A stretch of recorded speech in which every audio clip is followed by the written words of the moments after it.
Masih bersama Bung Ropan dan Om Ruli Nere. Bung Ropan, Om Ropan harus perhatikan dari mulai melawan Brunei sampai Vietnam untuk lini belakang, apakah selalu sama? Berbeda, saya pikir. Kalau lawan Brunei kan memulai kan ada Brandon di sana, ada Ferrari. Ya, kedua Kadek main, kemudian masuk Kadek sama Kakang. Ya, kan? Ferrari diparkir. Nanti Ferrari masuk lagi di final kan? Di final. 3 back itu main Kadek, Kakang sama Ferrari. Jadi memang berbeda-beda kalau kita bisa melihat apa itu adalah hak pelatih. Hak pelatih yang bisa mengatur itu. Tapi apapun kalau menurut saya yang dilakukan, bahwa kita harus memang kuat di tengah. Itu yang kita tidak lihat kemarin. Itu lumpuh kalau tengah itu habis nggak bisa bikin apa-apa. Kita bagus melawan Brunei dengan 8 gol itu walaupun mereka tim lemah, tapi tengah kita kan komplit saat itu. Ya. Robi, Akan Fikri, Robi, Tony. Dan kelihatan sekali jalan kan. Itu masih bagus. Main lawan Filipina juga itu masih oke. Lawan bertahan dengan ini. Tapi ketika mereka hilang nggak ada. Makanya sekarang harus menciptakan banyak gelandang-gelandang yang kreatif yang bagus. Seperti zamannya Om Ruli dulu. Karena kita kan punya Ansari dulu kan bagus kan. Fahri Husaini. Terakhir ada Firman kan. Oke semua gelandang-gelandang itu. Yang bisa umpan-umpannya kan, itu gelandang kita bukan cuma sekedar perebut bola, boy. Harus ada pembagian tugas. Satu bisa merebut bola, apa semua. Satu ada bisa umpannya bagus, skillnya bagus. Jadi zamannya Maruli kan mereka komplit semua. Ada yang tukang hajar, ada yang mereka iya. Eli kan tahu sendiri kan dulu kan, bagus main. Nah itu kita masih punya pemain seperti itu. Robi Darwis oke. Tetapi ada harus dua gelandang lagi yang kreatif, yang mampu visi bermain bagus. Umpannya, passingnya, kita kan passingnya banyak yang orang dikatakan agak ngawur juga, tahan bola, kontrol juga masih mental jauh. Ya, itu yang kita perlu menciptakan gelandang. Tidak mudah memang untuk mendapatkan gelandang-gelandang yang bagus. Om Ruli pasti lihat juga apa yang kita lihat di lini pertahanan kan ya. Kita memang punya back, 3 back yang secara fisik tinggi. Tapi gol yang tercipta ketika lawan Vietnam, analisa Om Ruli apa tuh? Dari bola mati crossing, ada scrimmage. Ya kalau saya lihat banyak pemain kita di daerah pertahanan itu. Kalau kita lihat Vietnam cuma berapa aja? Tidak salah 4 pemain. Ya. Tapi waktu bola di heading begini kembali, semua cuma di tempat aja. Tidak ada waktu bola datang ke pemain. Datang ke pemain. Ini yang kurang. Jadi kebanyakan cuma mereka banyak tapi tidak datang ke bola gitu. Jadi saya kira mereka tidak karena udah capek jadi mulai kelelahan, jadi faktor ini berpikirnya udah berkurang. Ini jadi buat saya menurut itu. Jadi belum lihat bola, dia heading bola ini kan jalan kemari ke sini. Seharusnya otomatis datang. Jadi tidak ada kesempatan buat dia syuting. Ini kan tidak tata. Bebas dia syutingnya, free dia syutingnya. Pergerakan yang mau datang. Dan bola itu di placing sebenarnya. Atau pressing apa tidak, tapi saya lihat yang penting ke sana harus tidak ada yang datang ganggu. Tidak ada yang terganggu, itu menguntungkan buat karena banyak pemain di situ, tapi tidak ada yang berganggu. Satu lagi Om Ruli, kita selalu throw in, selalu mengandalkan Robi Darwis throw in jauh. Apakah perlu setiap ada throw in yang agak mendekat ke garis pertahanan lawan, kita melakukan long throw in? Buat saya, kita main bola kan tidak mengandalkan cuma itu, ya kan? Itu kan udah kepepet namanya baru kita bisa begitu. Dan itu juga karena kita bisa begitu, kalau untuk ke level lebih tinggi lagi ke senior itu kan kita pemain kan lebih tinggi. Apalagi nanti untuk Piala Asia itu pemain-pemain seperti Korea itu tinggi-tinggi. Ya, ini buat saya kita boleh begitu, tapi tidak bisa kita jadi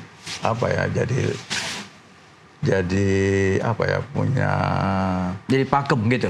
Jadi pakem. Pokoknya harus lemparan ke jauh seperti itu. Bung Ropan? Bung Ropan kan juga mengomentari itu waktu kita nonton. Betul. Jadi tidak selalu sebenarnya untuk selalu terus-menerus untuk melakukan hal yang demikian kan. Artinya harus ada selang-seling juga. Kalau kita lihat kemarin itu lebih dari 10 kali lemparan bola ke dalam, itu semua harus Robi ambil ke tiang jauh. Dan masalahnya pemain-pemain lawan kan sudah membaca itu. Pelatih game udah tahu itu. Tahu. Dan juga tidak ada pemain kita yang lebih dekat dengan bola itu, sehingga bola kan gampang diintercept oleh lawan. Sebenarnya kalau lemparan bola ke dalam, ada pemain paling dekat, kita kasih aja pemain yang dekat. Kan nggak perlu untuk terlalu jauh. Pemain minta bola dekat, kasih aja. Jadi tidak selalu. Jadi ada bervariasi untuk selamanya. Dan ini juga harus dilihat oleh Van den Berg. jangan membiasakan seperti itu. Itu kan tugas dari seorang pelatih. Kalau tidak jalan dengan lemparan bola ke dalam, ya harus ada formulasi yang lain dong untuk bisa melakukan pemain membuka pemain kita. Arkan kasih Robbie Darwish kasih bolanya, kan itu bagus. Dan banyak buang waktu. Banyak buang waktu. Kan di sini segala itu waktu kan juga berjalan. Pegang bola juga harus dilap dulu. Iya sih, mundur ambil ancang-ancang kan waktu udah berjalan terus. Waktu jalan banyak. Ya.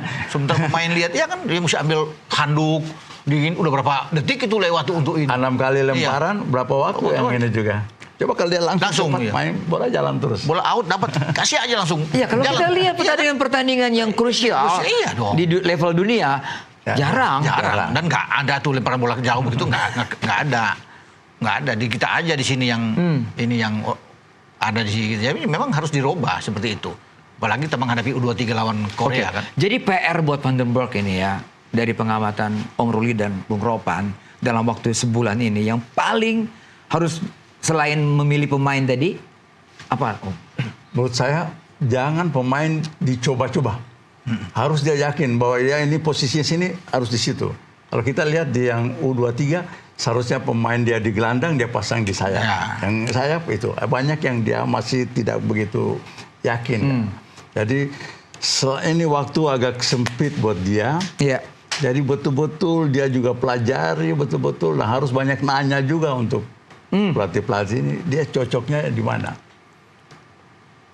Ini khusus untuk ke Piala Asia nanti. Iya. Dan juga kita juga tahu, kalau untuk pemain-pemain kita, mungkin di AFF sekarang kan kita bisa lihat, berarti kemampuan mereka sampai di sini.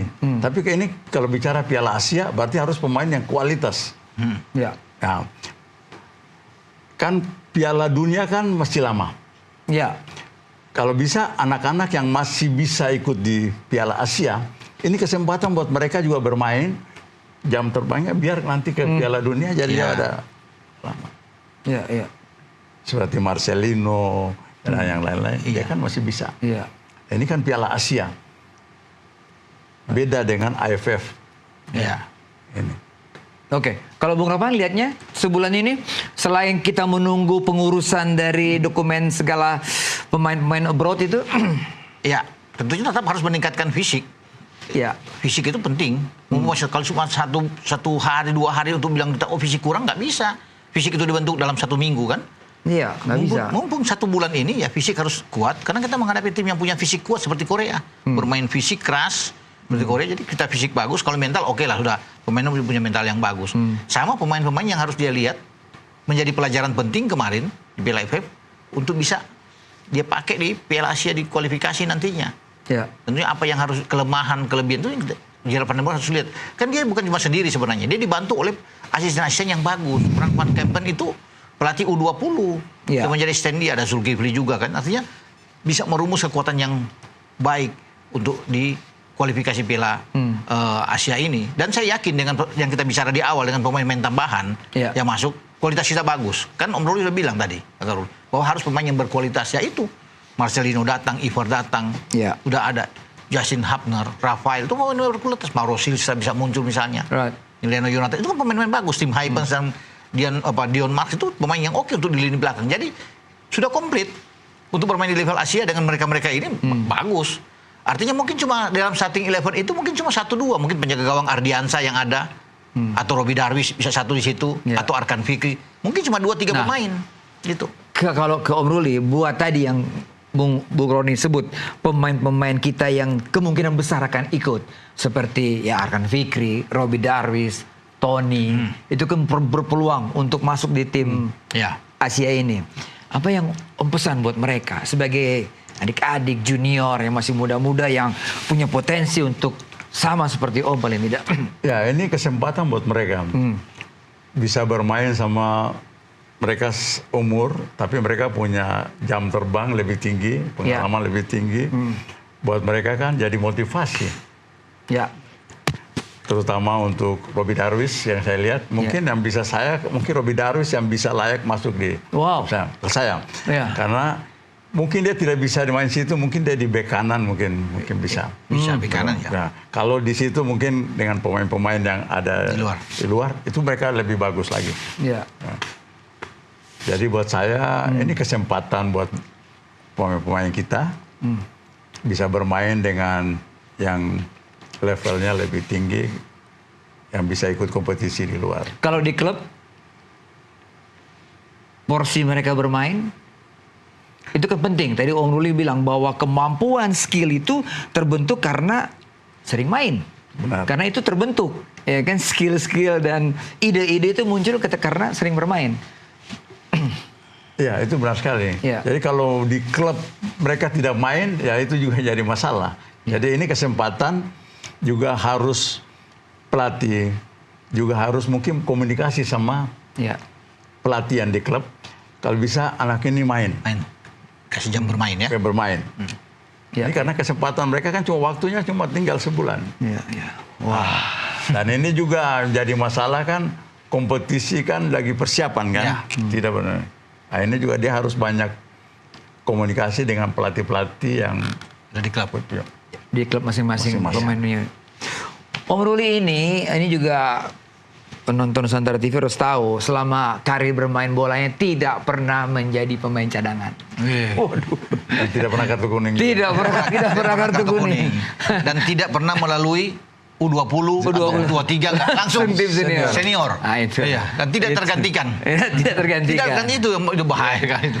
Saya ikut pra Piala Dunia 3 kali, 81, 85, 89. Iya. 85 yang saya juara grup.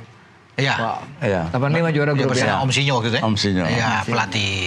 Gitu. Ya kita berharap adik-adik Tony, Arkan Fikri semua bisa mengikuti Iya. jejak Om Ruli Neri. Thank you Om Ruli Neri sudah hadir Sama-sama. sendiri dan berbagi pengalaman, berbagi motivasi. Thank you Bung Ropan. Ya. Kita sudahi Sportcast Nusantara TV malam hari ini. Kita akan jumpa lagi minggu depan. Sampai jumpa.